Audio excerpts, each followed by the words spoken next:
అందరికీ ప్రైజ్లాడండి. ఇప్పుడు మనం ప్రార్థన చేసుకొని దేవుని నామం మహిమపరుచుకుందాం.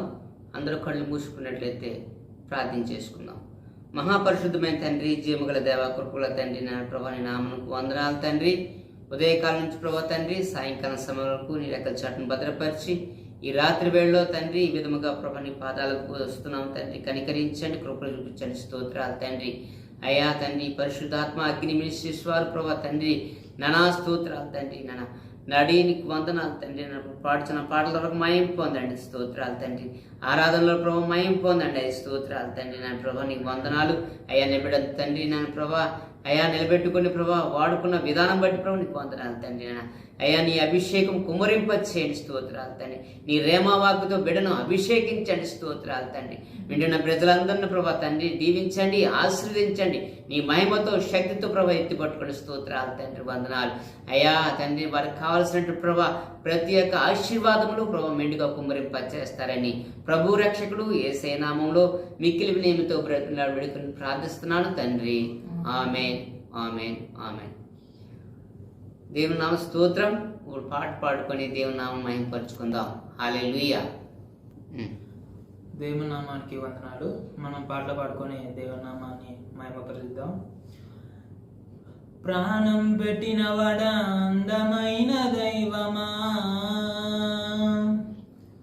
ప్రాణం పెట్టిన వాడా అందమైన దైవమా, నిన్ను తలంచగా హృదయం కరుగునే, నిన్ను తలంచగా హృదయం కరుగునే. పాడుచున్నాను క్రొత్త పాట, స్తుతించెదను నీ సన్నిధిలో. పాడుచున్నాను క్రొత్త పాట, స్తుతించెదను నీ సన్నిధిలో. ప్రాణం పెట్టిన వాడా అందమైన దైవమా, ప్రాణం పెట్టిన వాడా అందమైన దైవమా, నిన్ను తలచగా హృదయం కరుగునే, నిన్ను తలచగా హృదయం కరుగునే. కన్నా బిడ్డల కోసం ప్రాణమే పెట్టిన తల్లిదండ్రులు ఎవరు లేరుయా. కన్నా బిడ్డల కోసం ప్రాణమే పెట్టిన తల్లిదండ్రులు ఎవరు లేరయ్యా. నీ సొంత కుమారుడు యేసయ్యను బహుమతిగా నాకు ఇచ్చావయ్యా. నీ సొంత కుమారుడు యేసయ్యను బహుమతిగా నాకు ఇచ్చావయ్యా. నా కన్న తండ్రి అయిన నీ ప్రేమను తలంచిన చాలును మేలు కలుగును. నా కన్న తండ్రి అయిన నీ ప్రేమను తలంచిన చాలును మేలు కలుగును. పాడుచున్నాను క్రొత్త పాట, స్తుతించెదను నీ సన్నిధిలో. పాడుచున్నాను క్రొత్త పాట, స్తుతించెదను నీ సన్నిధిలో. 100% నన్ను ప్రేమిస్తావు, ఆ ప్రేమలో స్వార్థం చూడను. 100% నన్ను ప్రేమిస్తావు, ఆ ప్రేమలో స్వార్థం చూడలేదు. పెంట కుప్పలో ఉన్న నన్ను రాజులతో కూర్చుండబెట్టావు. పెంట కుప్పలో ఉన్న నన్ను రాజులతో కూర్చుండబెట్టావు. మహిమతో నన్ను నింపుచున్నావు. నీ శక్తి తలంచిన మేలు కలుగును. మహిమతో నన్ను నింపుచున్నావు. నీ శక్తి తలంచిన మేలు కలుగును. పాడుచున్నాను క్రొత్త పాట, స్తుతించెదను నీ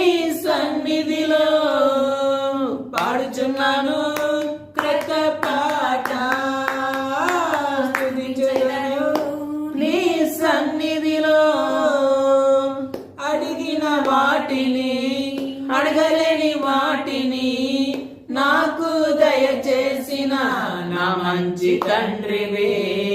అడిగిన వాటిని అడగలేని వాటిని నాకు దయచేసిన నా మంచి తండ్రివే. ఆత్మానుసారముగా నడిపించెదవు, ఆయుష్ పొడిగించి దీవించెదవు. ఆత్మానుసారముగా నడిపించెదవు, ఆయుష్ పొడిగించి దీవించెదవు. నీ రూపంలో నన్ను మార్చుటకు నీవు చేసిన త్యాగం మరువలేనయ్యా.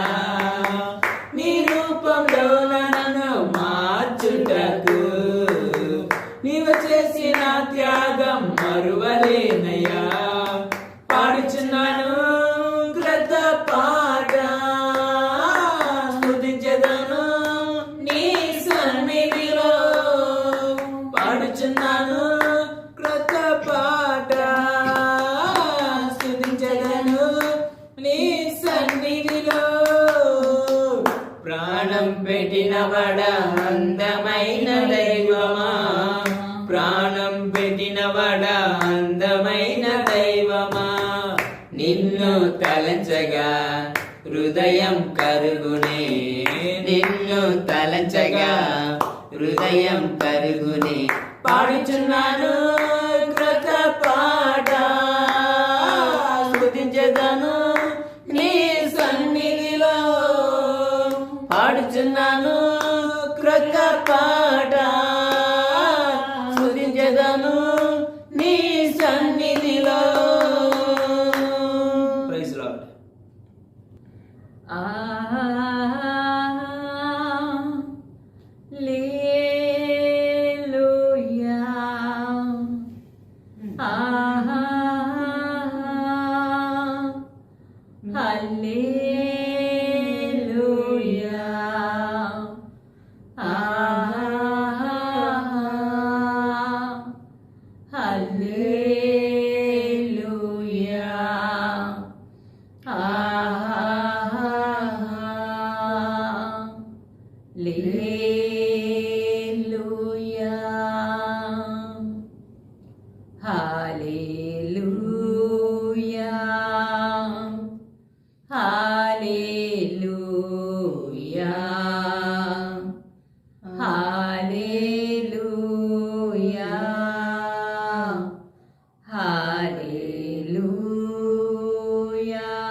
నీకే స్తోత్రం పరమా తండ్రి,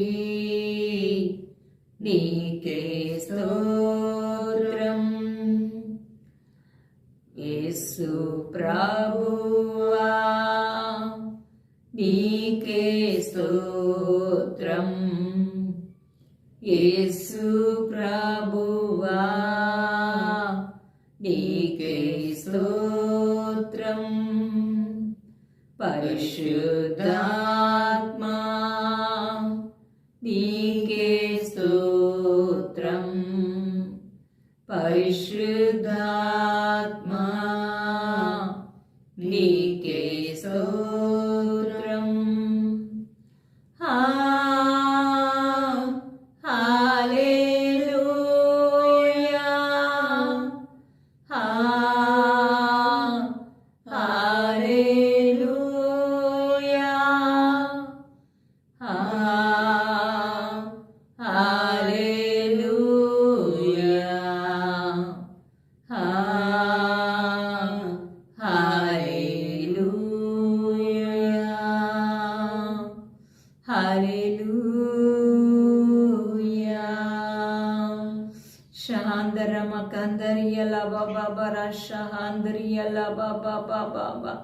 Glory kamakata triyala babarasi handra mama mama mama mama ప్రభు మిమ్మల్ని దీవించిన గాక, ప్రభు మిమ్మల్ని ఆశీర్వదించిన గాక, మీ దుఃఖ దినాలు సమాప్తమగును గాక, మీకు దీవెనలకు నిండారుగా కుమ్మరించబడును గాక.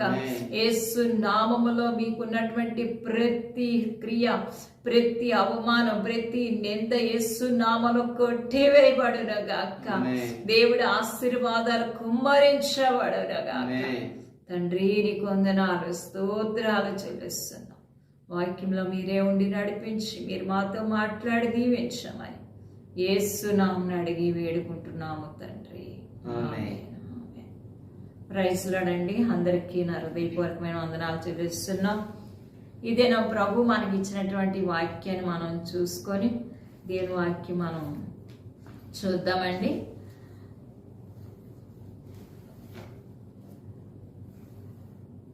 ప్రభు మనకి ఇచ్చినటువంటి వాక్యము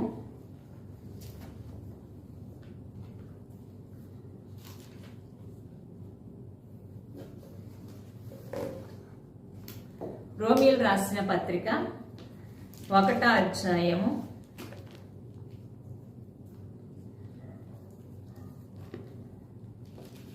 1వ అధ్యాయాన్ని మనం చూద్దామండి. 1వ అధ్యాయము 18వ వచనం.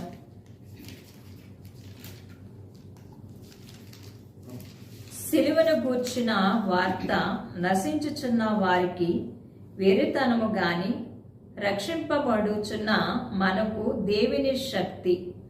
హల్లెలూయా. దేవుడు ఒక మాటని ఇక్కడ పరిశుద్ధైనటువంటి పౌలు ద్వారా ఒక మాట రాయిస్తున్నాడండి. ఇక్కడ ఏంటంటే, సిలువను కూర్చున్న వార్త నశించుచున్న వారికి ఎలా ఉంది అంటే వెర్రితనముగా ఉంది. కానీ రక్షించబడుతున్న మీకు నాకు అది దేవుని శక్తి అయి ఉంది. హల్లెలూయా, హల్లెలూయా. దేవుడి మాట, దేవుడు సువార్త మనం చూసినప్పుడు, దేవుని మాటను మనం విన్నటప్పుడు, దేవుడు యేసు ప్రభుని మనం దేవుడని ఎందుకు అంటున్నాము అంటే, ఆయన సిలువ సువార్తని మనం చూస్తున్నాం. సిలువను ఆ వార్త ఎప్పుడైతే మనం వింటున్నామో నశించిపోతున్న వారికి ఎలాగుంది అంటే వెర్రితనముగా ఉంది. యేసుప్రభు వారి సిలువేయబడ్డం, యేసుప్రభు వారి లోకానికి రావడము ప్రజలకి ఎలాగ కనిపిస్తుంది అంటే, దేవుడిని నమ్మలేనట్టి వారికి, దేవుడు అంటే ఎవరో తెలియని వారికి ఒక వెర్రితనంగా కనిపిస్తుంది. అయితే దేవుడు ఇక్కడ వాక్యం ఏం సాగిస్తుందంటే, ఈ వాక్యాన్ని యేసుప్రభు వారి సిలువేయబడ్డారు, యేసుప్రభు వారి లోకానికి వచ్చారని నమ్మిన మీకు నాకు కూడా ఏంటంటే దేవుని శక్తి మనకి అనిపిస్తుంది. దేవుని శక్తి అయి ఉన్నది. అయితే ఇక్కడ ఏమంటున్నాడో, దేవుని కృప వలన మనం రక్షించబడుచున్న మనకు దేవుని శక్తి అయింది. దేనివల్ల మనం రక్షించబడ్డాము అంటే, సిలువలో ఉన్న శక్తి చేత మనం రక్షించబడ్డాం. అయితే ఇంకో మాట మనం చూసినప్పుడు 2వ కొరింథీయులు రాసిన పత్రిక 2:15 మనం చూసినట్లయితే, 2వ కొరింథీయులకు 2:15 మనం చూసినప్పుడు, రక్షించబడిన వారి పట్లను, రక్షించు వారి పట్లను, నశించు వారి పట్లను మేము దేవునికి క్రీస్తు సువాసనయ్యి ఉన్నాము. అంటే దేవుడు పరిశుద్ధాత్ముడు ఇక్కడ ఒక మాట చదివిస్తున్నాడు. ఏంటంటే, రక్షించబడే వారికి, నశించే వారికి కూడా క్రీస్తు సువాసనగా ఉన్నాడు. అయితే ఆ సువాసన అయినటువంటి క్రీస్తుని ఎవరైతే స్వీకరిస్తారో, ఎవరైతే అంగీకరిస్తారో, క్రీస్తుని ఎవరైతే ఒప్పుకుంటారో, సువార్త అనేది మంచి వార్త. ఆ మంచి వార్తని యేసయ్యే మంచి వార్త ఉన్నాడు కాబట్టి ఎవరైతే అంగీకరిస్తారో వాళ్ళకి సువాసన ఉంది. హల్లెలూయా, హల్లెలూయా. ఈ లోకంలో అనేకమైన విధాలుగా మనం చూస్తున్నాం. కానీ అన్ని వాటిల్లో, అన్ని పరిస్థితుల్లో, అన్ని విధమైనటువంటి పరిస్థితుల్లో క్రీస్తు మనకి ఎలాగున్నాడు అంటే సువాసనగా ఉన్నాడు. అంతేకాదు, మనము ఎలా ఉండాలంటున్నాడు, దేవుడిని నమ్ముకున్న మీరు నేను కూడా లోకానికి ఒక సువాసనగా ఉండాలి. క్రీస్తుని మనం ధరించుకొని ఉన్నాం కాబట్టి మనము ఒక సువాసనగా ఉండాలని ఇక్కడ దేవుని వాక్యం సెలవిస్తుంది. అయితే ఇక్కడ మనం చూసినట్లయితే 1 కొరింథీ 2:14 మనం చూసినప్పుడు ప్రకృతి సంబంధి అయిన ప్రకృతి సంబంధి అయిన మనుష్యుడు దేవుని ఆత్మ విషయములను అంగీకరింపడు, అవి అతనికి వెర్రితనముగా ఉన్నవని అవి ఆత్మను భావము చేతనే వివేచింపదగును గనుక అతడు వాటిని గ్రహింపజాలడు. ఇక్కడ దేవుని మాట మనం నమ్మాలి అంటే ప్రకృతి సంబంధమైన మనిషి దేవుని మాటని మన ప్రకృతి రీతిగా మనం ఉన్నటప్పుడు, రక్షణ లేకుండా ఉన్నటప్పుడు మనం ఏం చేయలేమంటే దేవుని సువార్తని మనము నమ్మలేము. యేసు ప్రభు వారు ఈ లోకంలో ఉన్నటప్పుడు కూడా అనేకమైన కార్యాలు జరిగించినప్పుడు, అనేకమైన అద్భుతాలు యేసు ప్రభు వారు చేసినప్పుడు, యేసు ప్రభు వారు ఈ లోకంలో ఉన్నటప్పుడు కూడా యేసు ప్రభు వారిని ప్రజలు నమ్మలేదు. ఎందుకంటే ప్రకృతి సంబంధమైన మనిషి దేవుని సువార్తను నమ్మలేడు. మనిషి జ్ఞానము చేత మనం సంపాదించుకుంటే విద్య జ్ఞానము చేత దేవుడిని దేవుడిగా మనం చూడలేము. అయితే ఇక్కడ మనం దేనివల్ల మనం చూడగలము అంటే మనుషుల జ్ఞానము నేర్పుతోను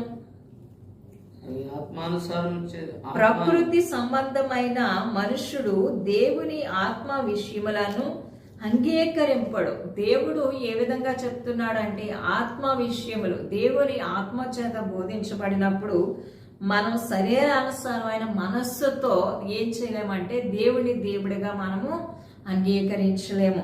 అయితే ఇక్కడ ఏమంటున్నాడంటే ఆత్మను అనుసరించు వారే వివేచింపగలరు గనక అతడు వాటిని అంగీకరిస్తాడు. దేవుని ఆత్మ మనల్ని ఎప్పుడైతే క్రియ చేస్తాడో, ఎప్పుడైతే దేవుడు మనల్ని ఆకర్షిస్తాడో అప్పుడు మనం ఏం చేయగలుగుతామంటే దేవుడి మాటల్ని దేవుడిగా మనం అంగీకరించగలుగుతాం. హల్లెలూయా, హల్లెలూయా. ఎందుకంటే దేవుడి సహాయాన్ని మనం వేడుకుంటే వారిగా ఉండాలి. అందుకే దేవుని బిడ్డలారు ఈ రోజుల్లో మనం అనేకమైన సాక్ష్యాలు మనం విన్నటప్పుడు ఏ ఒక్కరూ కూడా నేను బాగున్నటప్పుడు, నేను ఆరోగ్యంగా, నేను ఆస్తి కలిగి, నేను కుటుంబాన్ని కలిగి, ఈ లోకంలో నేను ఎంతో బాగున్నటప్పుడు దేవుణ్ణి నమ్ముకున్నాను అని చెప్పిన వాళ్ళు ఎవ్వరూ మనకి కనపడరు.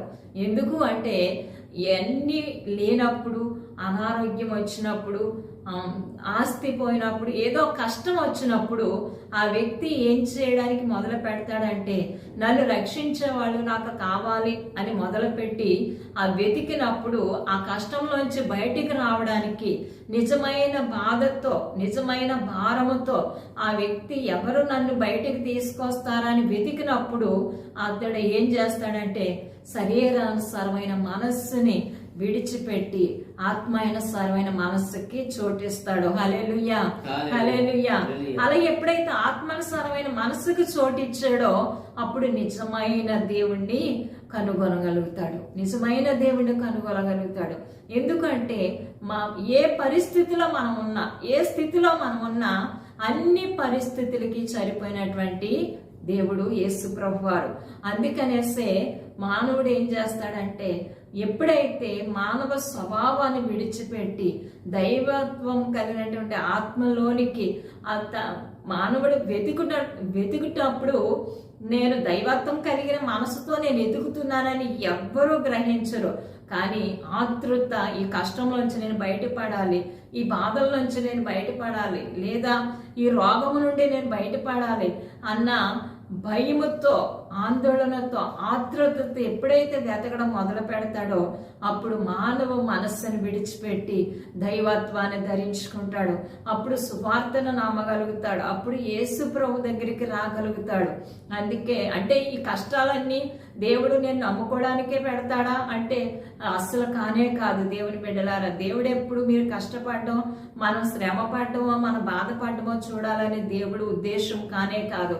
అయితే మనము చేసుకున్నటువంటి పరిస్థితులను బట్టి, మనకున్న కొద్ది జ్ఞానంలో తప్పిపోవడాన్ని బట్టి, మనకు వచ్చినటువంటి ఆ కష్టాలు మనకి ఎప్పుడైతే వస్తాయో, అయినా నువ్వు ఇప్పుడు దాకా తప్పిపోయావు కదా అని దేవుడు ఎప్పుడు అనడు.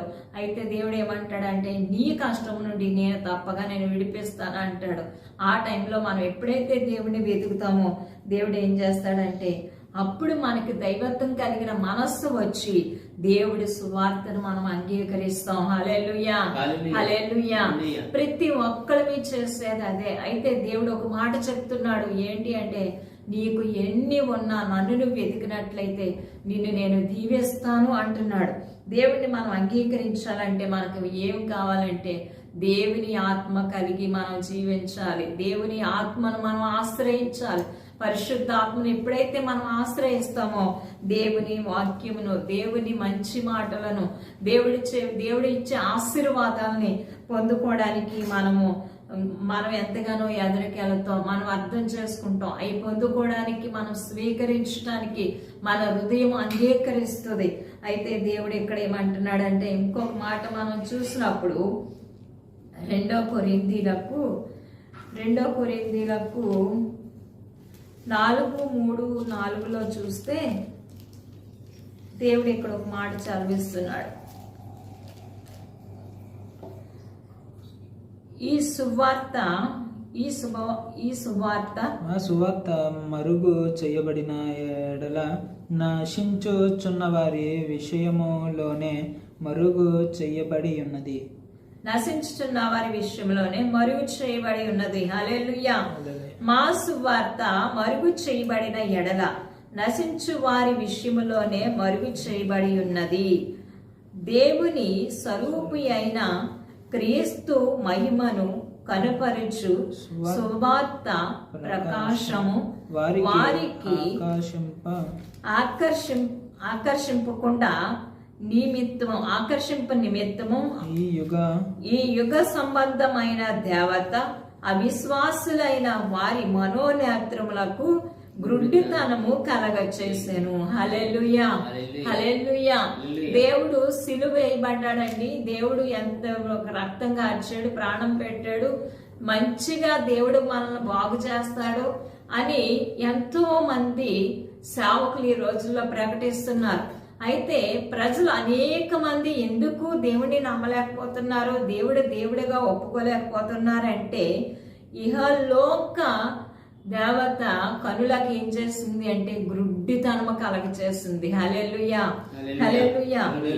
మానవుడు ఎప్పుడు మంచివాడే. అయితే ఈ లోక దేవత ఏం చేస్తుంది అంటే వాళ్ళకి కనులకు గ్రుడ్డితనము కలగచేస్తుంది. హల్లెలూయా, హల్లెలూయా. ఆ గ్రుడ్డితనం నుండి దేవుడు ఏం చేస్తాడంట, కొంచెం మందిని ఆకర్షిస్తాడు.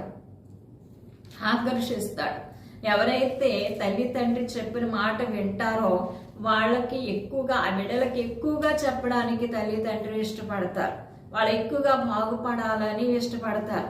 అలాగే దేవుడు కూడా దేవుని మాట ఎవరైతే వినడానికి ఇష్టపడతారో వాళ్ళకి ఇంకా దేవుని వాక్యం తెలియచేయడానికి, ఇంకా దేవుడి మాటలు తెలియచేయడానికి దేవుడు ఇష్టపడతాడు, ఆకర్షిస్తాడు. అలాగా ఆకర్షించిన వాళ్ళు ఏమవుతారు అంటే, ఇక్కడ దేవుని వాక్యం సెలవిస్తుంది,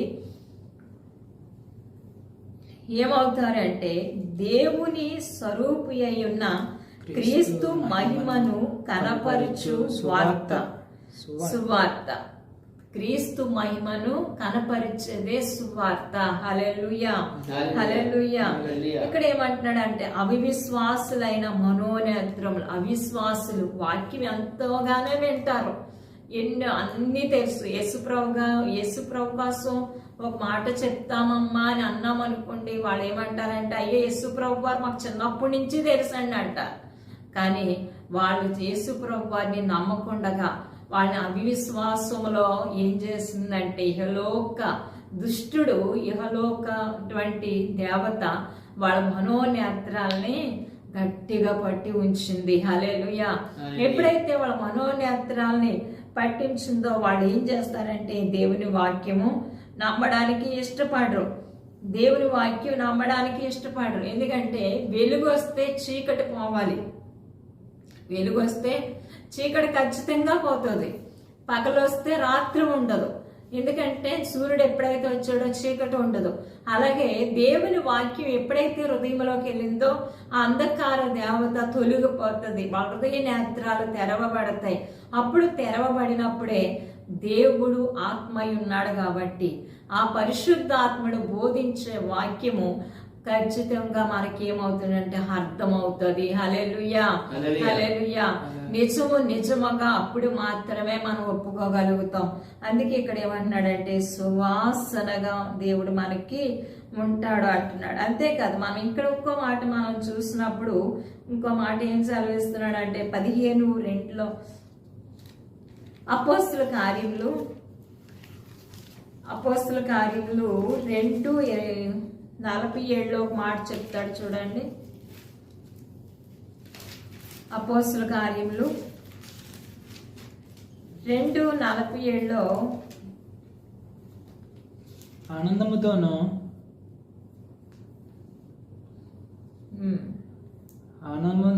ఆనందముతోను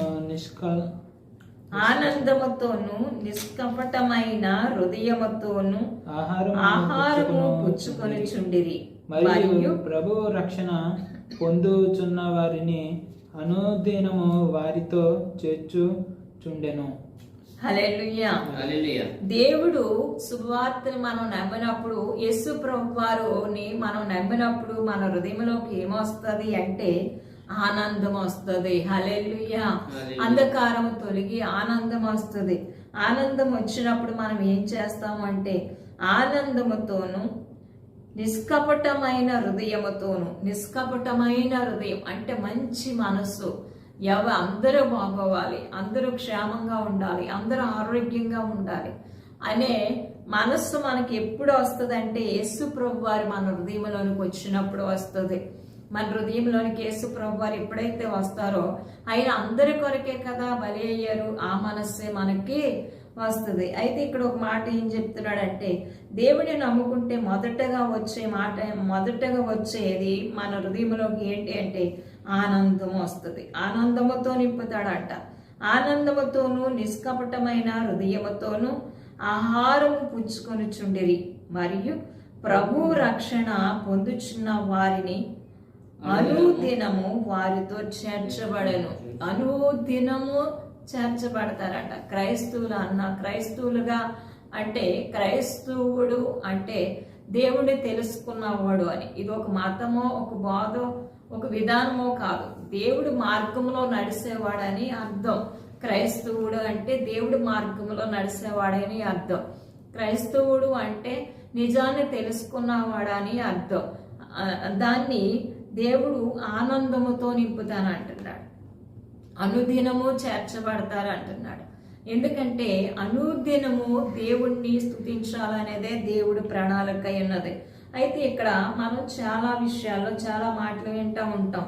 1 కొరింథీయులు రాసిన పత్రికలో ఒక మాట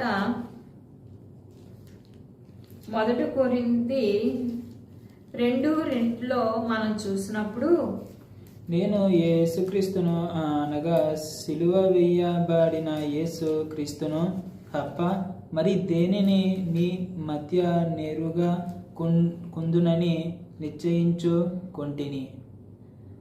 1 కొరింథీ 2:2 నేను యేసుక్రీస్తును అనగా సిలువ వేయబడిన యేసుక్రీస్తును తప్ప మరి దేనిని మీ మధ్య ఎరుగుకుందునని నిశ్చయించుకుంటుని. హల్లెలూయా, హల్లెలూయా. ఎందుకంటే యేసుక్రీస్తును మాత్రమే మనం తెలుసుకోవడానికి మనం ఇక్కడ కూర్చున్నాం. ఇక్కడ అందరం ఎందుకు కూడుకున్నామంటే యేసుక్రీస్తును మాత్రమే తెలుసుకోవడానికి కూడుకున్నాం. అయితే దేవుడు ఇక్కడ ఏం చెప్తున్నాడంటే అపోస్తుడైన పౌలు ఒక మాట చెప్తున్నాడు. నేను యేసుక్రీస్తును అనగా సిలువ వేయబడిన యేసుక్రీస్తును తప్ప మరి దేనిని మీకు బోధిస్తలేదు అంటున్నాడు. హల్లెలూయా, హల్లెలూయా. దేనిని బోధిస్తలేదు అంటున్నాడు. యేసుక్రీస్తును మాత్రమే మనం బోధించుకోవడానికి మనం ఇక్కడ నిలబడి ఉన్నాం. ఎందుకంటే యేసు ప్రభు వారు ఈ లోకానికి వచ్చి ఉన్నారు. యేసు ప్రభు వారు ఈ లోకంలో ఉన్నటువంటి ఒక గొప్ప దేవుడిగా మనం చూస్తున్నాం. ఎందుకంటే ఆయన సృష్టికర్త.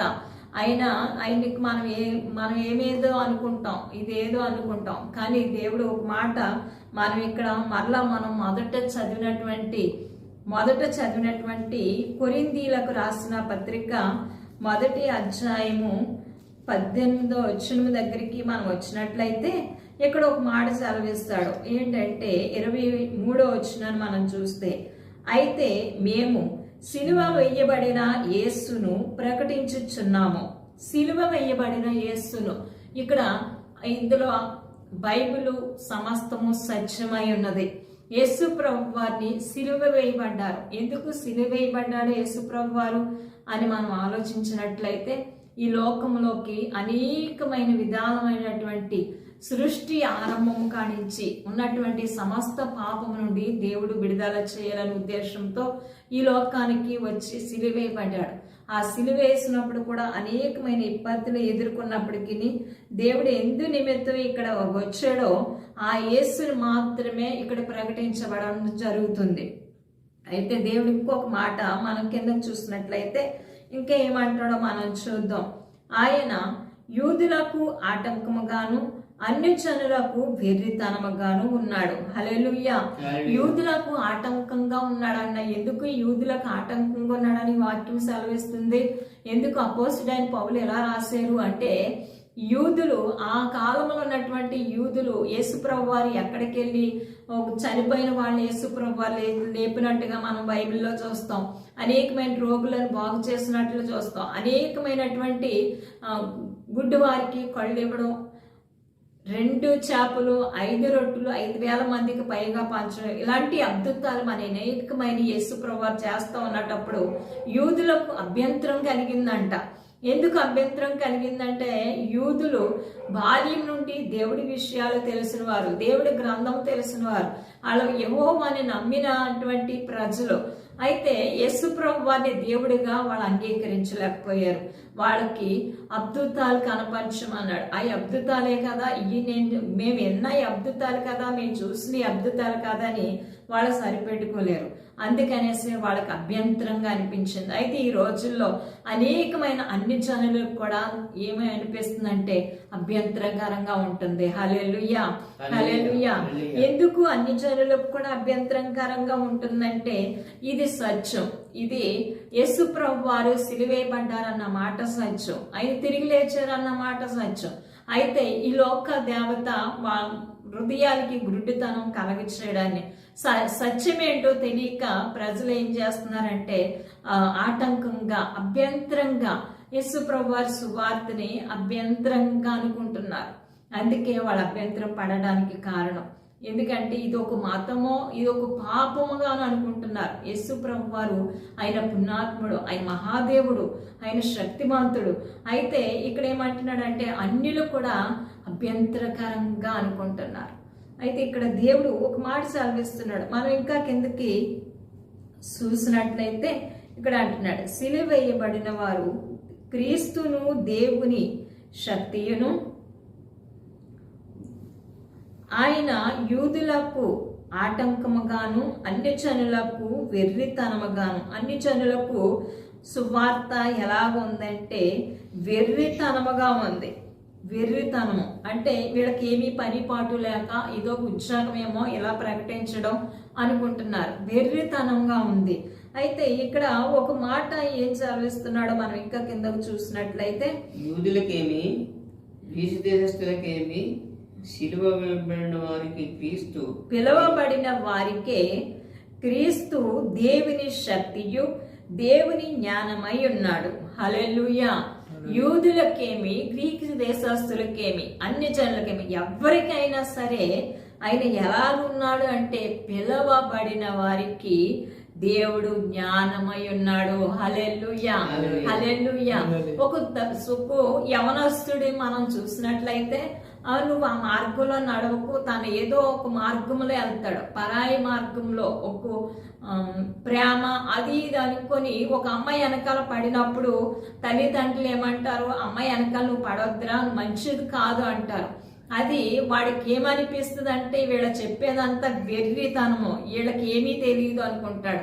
కానీ అది అబద్ధమే కదా, అలాగే అనటం మంచిది కాదు కదా. అలాంటప్పుడు చెప్పడంలో తప్పులేదు.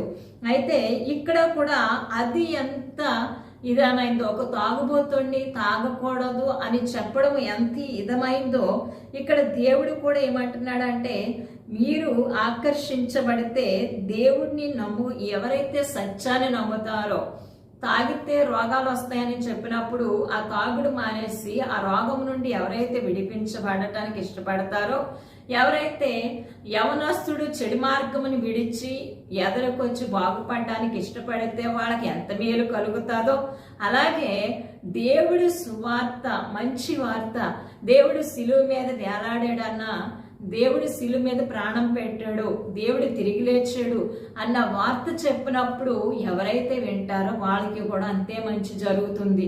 అందుకే ఈ రోజుల్లో ప్రజలు ఎందుకు దేవుడిని నమ్ముకోవడానికి ఇష్టపడుతున్నారంటే అది రుచి చూసిన వారి మట్టికే ఇష్టపడుతున్నారు. అలాగే ఎవరైతే నమ్ముకుంటారో వాళ్ళకి ఏమై ఉన్నదంటే, క్రీస్తు దేవుని శక్తి అయి ఉంది, దేవుడు జ్ఞానమై ఉంది. వాళ్ళ జ్ఞానము కలిగిన వారు, చెడుతనమును విడిచి మంచి మార్గంలో నడిచిన వాడు ఎంత జ్ఞానము కలిగిన వాడో, దేవుణ్ణి అంగీకరించిన వాడు కూడా అలాంటి జ్ఞానము కలిగి ఉన్నది అంటున్నాడు. హల్లెలూయా, హల్లెలూయా. 25లో మనం చూసినప్పుడు ఒక మాట చెప్తాడు, దేవుని వెరితనము మనుషుల జ్ఞానము కంటే జ్ఞానము కలది. దేవుని బలహీనత మనుషుల బలము కంటే బలమైనది. హల్లెలూయా. దేవుడికి వెరితనం నిజంగా ఉంటుందా? దేవుడికి వెరితనం ఉంటుందా నిజంగా? ఇక్కడ ఒక మాట మనం చెప్పినప్పుడు ఏమంటున్నాడంటే, దేవుని వెరితనము మనుషుల జ్ఞానము కంటే జ్ఞానము గలది. హల్లెలూయా. ఇదేంటి, దేవుడి వెరితనం ఉంటుందా? అయితే దేవుడి వెరితనం ఉంటే ఒకవేళ మనుషుడు జ్ఞానము కంటే జ్ఞానము గలదా అని మనం ఆలోచించినట్లయితే నిజముగా నిజమే. దేవుడికి ఎక్కడ వెరితనము ఉన్నది అంటే, దేవుడు మానవుడిని చేస్తున్నప్పుడు వెర్రితనముగా ఉన్నది. హల్లెలూయా, హల్లెలూయా. పాత నిబంధన కాలంలో మనం చూసినప్పుడు నోవహ కాలంలో, నోవహ అనే భక్తుడు కాలం వచ్చినప్పుడు, పాత నిబంధన కాలంలో క్రీస్తు పూర్వంలో ప్రజల దోషములు ఎక్కువ అయిపోయినప్పుడు జల ప్రళయం వచ్చింది. జల ప్రళయం వచ్చి లోకాన్ని తుడిచిపెట్టినప్పుడు, అప్పుడు దేవుడు ఏం చేశాడంటే ఆ ప్రజలను చూసి సంతాపడ్డాడంట. ఎందుకు అంటే, అయ్యో నా చేతులతో మనుషులను నేను ఎందుకు చేశాను అని సంతాపడ్డాడంట. అదే దేవుడి వెరితనం అంటే, మనుషులు చేసే విధానంలో ఆయన జ్ఞానం లేదా? ఎంత జ్ఞానముగా చేస్తాడు మానవుడిని. చెవి తీసుకెళ్లి వెనక పెట్టలేదు, ముక్కు తీసుకెళ్లి వెనక పెట్టలేదు, నోరు తీసుకెళ్లి వెనక పెట్టలేదు. అన్ని ఏ స్థితిలో ఉండాలో ఆ స్థితిలో మానవుడికి అవయవాల నిర్మాణకుడిగా ఆ చెవులు, ముక్కులు సమస్తమును సక్రమంగా మానవుడిని చేశాడు. అదే దేవుడు. మానవుడు జ్ఞానము కంటే దేవుడు వెరితనమే జ్ఞానము కలదంటే. హల్లెలూయా, హల్లెలూయా. అంతేకాదు, మానవుడు బలము కంటే దేవుడు బలహీనత, మానవుడు బలము కంటే బలమైనదంట. దేవుడు ఎక్కడ బలహీనుడు? దేవుడు కూడా బలహీనంగా ఉంటాడా? ఎక్కడ బలహీనుడయ్యాడు దేవుడు అంటే, సిలువలో బలహీనుడయ్యాడు. హల్లెలూయా, హల్లెలూయా. ఎందుకంటే ఒక మాటతో భూమి ఆకాశమును సృష్టించిన దేవుడు, ఒక మాటతో జల ప్రళయాన్ని సృష్టించిన దేవుడు, సముద్రములను సమస్తాన్ని సృష్టించిన దేవుడు లోకాన్ని, లోకం మీద ఉన్న ప్రజలను ప్రేమించి సిలువలో ఏ మాటతో, ఒక్క మాటతో సమస్తాన్ని ఎలా చేయాలనుకుంటున్నాడో అలా చేయగలిగిన దేవుడు సిలువలో ఒక బలహీనుడిగా, ఏమి చేత కానివాడిగా, ఒక బలహీనుడిగా ఆ సిలువుకి ఆయన్ని వేసినప్పుడు మేకులు కొట్టేవారికి ఆయన చేతుల్ని కాళ్ళని అప్పగించాడు. ఆ శిరం మీద ముళ్ళు కిరీటం పెట్టిన వారికి శిరస్సుని అప్పగించాడు. ఆయన పక్కలో పొడుస్తుంటే బల్లిముక్తో ఆయన పక్కలో పొడిచినప్పుడు ఎందుకు పొడుస్తున్నావు అని అనకుండగా ఆయన అనబగించాడు. ఎందుకు అనబగించాడంటే మానవుడు బలము కంటే దేవుడు బలహీనత ఎందుకు బలమైనదంటే అంత బలహీనత మనుషుల్ని జనములను ప్రేమించడమే. హల్లెలూయా, హల్లెలూయా. ప్రజలను మానవుడు నశించిపోకూడదు అన్న ప్రేమే దేవుడు బలహీనత ఉన్నది. దేవుడి బలహీనత ఎంత బలమైనది. మనుషులు మానవుల్ని ప్రేమించడం బలహీనత. దేవుడు మానవుల్ని చేయటమే వెరితనముగా భావించుకున్నాడు. ఈ రెండు కూడా ఆయన దృష్టిలో మానవుడికి ఉన్నటువంటి జ్ఞానము కంటే ఆయన వెరితనము గొప్పదే అని, అందుకే దేవుడు జ్ఞానము కలదని చెప్తున్నాడు. అంతేకాదు మానవుడు బలము కంటే దేవుడి బలహీనత బలమైనది. సహోదరి సహోదరుడా, నీవు నేను ఉన్నటువంటి ఏ స్థితిలో ఉన్నా దేవుడు ప్రేమించుతున్నాడు కాబట్టి ఆయన మన పాపములు మన దోషముల కొరకు ఆయన కలవరి సిలువలో ఆ రక్తాన్ని కార్చడము ప్రాణాన్ని పెట్టడమే బలహీనత ఉన్నది. అదే మానవుడు బలము కంటే ఆయన బలహీనత బలమైనది. హల్లెలూయా, హల్లెలూయా. ఈ రాత్రి ఈ ఉదయము నువ్వు ఈ వాక్యం చూస్తున్న నువ్వు ఎప్పుడైతే దేవుని ఈ వార్తని నువ్వు నమ్మగలుగుతావో ఆయన ఖచ్చితంగా దేవుడు చెప్తున్నాడు, నీకున్నటువంటి సమస్యల నుండి నేను విడుదల చేస్తాను అంటున్నాడు. ఈ మంచి దేవుని నువ్వు తెలుసుకున్నటప్పుడు, ఈ వాక్యం నువ్వు విన్నటప్పుడు, నువ్వు ఎప్పుడైతే దేవుని నమ్మి ఉన్నావో అప్పుడు దేవుడు మంచిగా నీ సువార్త నీ జీవితంలో ఉన్నటువంటి సమస్యల నుండి నిన్ను విడుదల చేసి, నువ్వు ఎదుర్కొంటున్న ప్రతి పరిస్థితి నుండి విడుదల చేసి, ఆయన బలహీనత అంటూ ఉన్నదంటే అది పాప శాప రోతలో ఉన్నటువంటి మనల్ని ప్రేమించి మన దగ్గరకు వచ్చి మన కొరకు సిలువలో మరణించి మన కొరకు తిరిగి లేచి ఆయన నీతిని, మన పాపమంతా ఆయన తీసుకొని ఆయన నీతిని మనకిచ్చి ఆయన ఆరోగ్యాన్ని మనకిచ్చి ఆయన మన బలహీనతను ఆయన తీసుకోవడమే ఆయన బలహీనత ఉన్నది. హల్లెలూయా, హల్లెలూయా. ఈ వాక్యం విన్న ప్రభు అందరినీ ప్రభు మిమ్మల్ని దీవించును గాక. ఈ వాక్యం వింటున్నా నువ్వు ఈ దినం వరకు ప్రభు నొప్పాలు తెలుసుకోలేకపోతే ఈ దినము ఒక ప్రార్థన మనం చేసుకుందాం, చిన్న ప్రార్థన మనం చేసుకుందాం. నాతో పాటు ఈ ప్రార్థన మీరు చేయాలని ప్రభు పేట మనం చేస్తున్నాను. తండ్రి నీకు వందనాలు, స్తోత్రాలు ప్రభువా. యేసయ్యా నీకు స్తోత్రాలు తండ్రి. అందరము మాతో పాటు ఈ ప్రార్థన చెప్పండి. యేసయ్యా నీకు స్తోత్రాలు ప్రభువా, నువ్వు నిజమైన దేవుడవని నేను నమ్మి ఉన్నాను. కలవరి సిలువలో నా కొరకు నువ్వు ప్రాణం పెట్టి రక్తం కార్చావని తిరిగి లేచావని నేను నమ్ముచున్నాను ప్రభువా. నన్ను క్షమించండి నాయన, నన్ను రక్షించండి. ఇదిగో ప్రభువా, నీ రక్తం క్రిందకి మేము వస్తున్నాం. మమ్మల్ని దీవించండి, ఆశీర్వదించండి. నీ బిడ్డలుగా మమ్మల్ని అంగీకరించి నీ మార్గములో మమ్మల్ని నడిపించమని మీకే మహిమ చెల్లిస్తూ యేసు నామమున అడుగుతున్నాము తండ్రి. ఈ ప్రార్థన మాతో మీరు చేసినట్లయితే దేవుడు తప్పగా మీ జీవితాల్లో అద్భుత కార్యాలు జరిగిస్తాడు. మీరు రక్షణ పొంది దేవునిలో నిలకడగా ఉండి జీవించాలని, మీ సమస్యల నుండి విడుదల పొందాలని మనస్ఫూర్తిగా కోరుకుంటున్నాం. ఇప్పుడు చిన్న ప్రార్థన అందరం కలిసి చిన్న విజ్ఞాపన చేద్దాం. మన దేశం కొరకు, మన రాష్ట్రం కొరకు, ఈ వాక్యం చూసిన బిడ్డలందరి కొరకు నేను ప్రార్థన చేస్తున్నాను.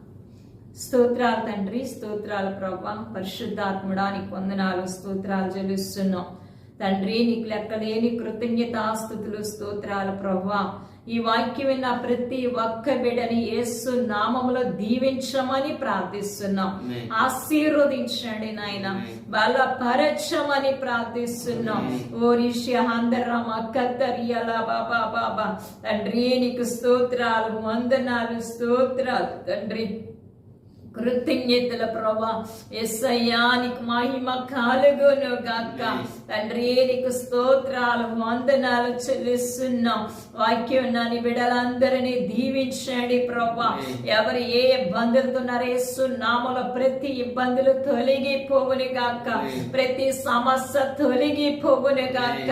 తండ్రి వారి కుటుంబాల్లో వారి జీవితాల్లో గొప్ప మేలు జరుగును గాక. ఓ రిషి అందర్రా బాబా తండ్రి నీకు స్తోత్రాలు స్తోత్రాలు స్తోత్రాలు. నా కుమార్తె నువ్వు భయపడకు, ఇదిగో దేవుడు నీకు తోడై ఉన్నాడు. నా కుమారుడు నువ్వు భయపడకు, దేవుడు నీకు తోడై ఉన్నాడు. ఓ మిమ్మల్ని విడవను ఎడబాయని అంటున్నాడు. ఓ రిషి అందర్రా మక్కర్రా బాబా ఓ రిషి అందర్రా మక్కంద్రి అల్లా బాబా. నలిగిపోతున్నా నీ జీవితాన్ని ఆయన సరి చేయబోతున్నాడు. నువ్వు ఎదుర్కొంటున్న ప్రతి సమస్య నుండి విడుదల చేయబోతున్నాడు. ఓ రిషి అందర్రా మక్కంద్రి అల్లా బాబా. అనేకమైన బిడ్డలు అనేకమైన సమస్యలతో ఉన్న వారిని దేవుడు విడిపించబడును గాక. ఓ దేవుడు దీవించబడును గాక. తండ్రి నీకు స్తోత్రాలు ప్రభా. అయ్యా మా దేశాన్ని దేశ ప్రజలను దీవించండి, మా రాష్ట్రాన్ని రాష్ట్ర ప్రజలను దీవించండి, మా దేశ నాయకులను దీవించండి, మా రాష్ట్ర నాయకులను దీవించండి. అయ్యా నీకు స్తోత్రాలు తండ్రి. క్రైస్తవ సంఘాల నాయకులను దీవించండి ప్రభా. మా దేశాన్ని సత్య శ్యామలంగా ఆరోగ్యకరంగా ఉంచండి. మా రాష్ట్ర ప్రజలకు మీ కాపుదల దయచేయండి ప్రభా. ఎవరైతే రోగాలతో బాధపడుతున్నారో వారికి సంపూర్ణ స్వస్థత యేసు నామములో కలుగును గాక. ఆసుపత్రుల్లో ఎమర్జెన్సీలో ఉన్న వారిని తాకండి ప్రభా. ఆరోగ్యమును ఆయుష్ని యేసు నామములో అనుగ్రహించండి. డాక్టర్లకు మంచి గైడెన్స్ దయచేయండి ప్రభా. అయ్యా నీకు స్తోత్రాలు వందనాలు నాయన. ఇళ్ల దగ్గర మంచాల మీద ఉన్న ప్రతి రోగులను బాగు చేయమని ప్రార్థన చేస్తున్నాం ప్రభా. నీకు స్తోత్రాలు. ఎడిపోయిన మీ భార్య భర్తలు కట్టబడుదురు గాక. ఓ రిషాందర్రా బాబా. సంతానం లేకుండా ఉన్నదానికి సంతానం యేసు నామములో కలుగును గాక.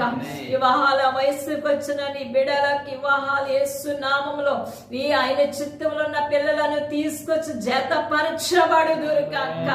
అప్పులు బాధలతో సమస్యలతో ఉన్న వారికి విడుదల కలుగును గాక. ఓ రిషాందర్రా బాబా. ఓ రికా మాదరా షిహాందర్రా బాబా. కుమార్తె నువ్వు రోధించకు, వేదన పడకు. దేవుడు అద్భుతం జరిగించబోతున్నాడు, మేలు చేయబోతున్నాడు. ఓ రిషి అందరియలదరా శ్రీహందర్రా బాబా. ఆయన గూర్చి నమ్ము, జ్ఞానము కలిగి ఎప్పుడైతే నమ్మి విశ్వాసము కలిగి జీవిస్తావో అభివృద్ధిని విశ్వాసము అభివృద్ధి అయ్యే కొద్ది దేవుడు నిన్ను దీవించును కాక. ఈ విశ్వాస జీవితాన్ని ప్రభు కట్టును కాక. ఓ అనేకమైన బిడ్డలు ఎరిగిన బలిపీఠాలు కట్టబడును కాక. రాజాని పిల్లలందరినీ దీవించండి, ఆశీర్వదించండి. వారు ఎదుర్కొంటున్న ప్రతి సమస్య నుండి విడుదల చేయండి ప్రభా. అయ్యా నీకు స్తోత్రాలు చెల్లిస్తూ తండ్రి నాయన ప్రతి ఒక్కరిని ఈ వాక్యం విన్న బిడ్డలందరినీ దీవించి ఆశీర్వదించమని, వారికి ఉన్న సమస్యలన్నింటి నుండి విడిపించమని తండ్రి సమస్త మహిమ యేసు నామానికి సమర్పిస్తూ యేసు నామమును అడిగి వేడుకుంటున్నాము తండ్రి. ఆమేన్. ఆమేన్. ఆమేన్. తండ్రి యొక్క ప్రేమయు యేసుక్రీస్తు వారి కృపయు పరిశుద్ధాత్మ అన్యోన్య సహవాసం సమాధానం ఈ వాక్యం అన్న మీ అందరికూను లోకంలో సకల పరిశుద్ధులకు మనందరికీ తోడై ఉండి నడిపించును గాక. ఆమేన్. ఆమేన్. యేసునామములో ప్రభుపేట మీ అందరికీ నా వందనాలు చెల్లిస్తున్నానండి. ఈ వాక్యం మీ అందరికీ దీవెనకరం ఉందని మేము నమ్ముచున్నాం. అయితే ఈ కార్యక్రమం మేము చేస్తున్న ఆరాధన మీకు రావాలి అంటే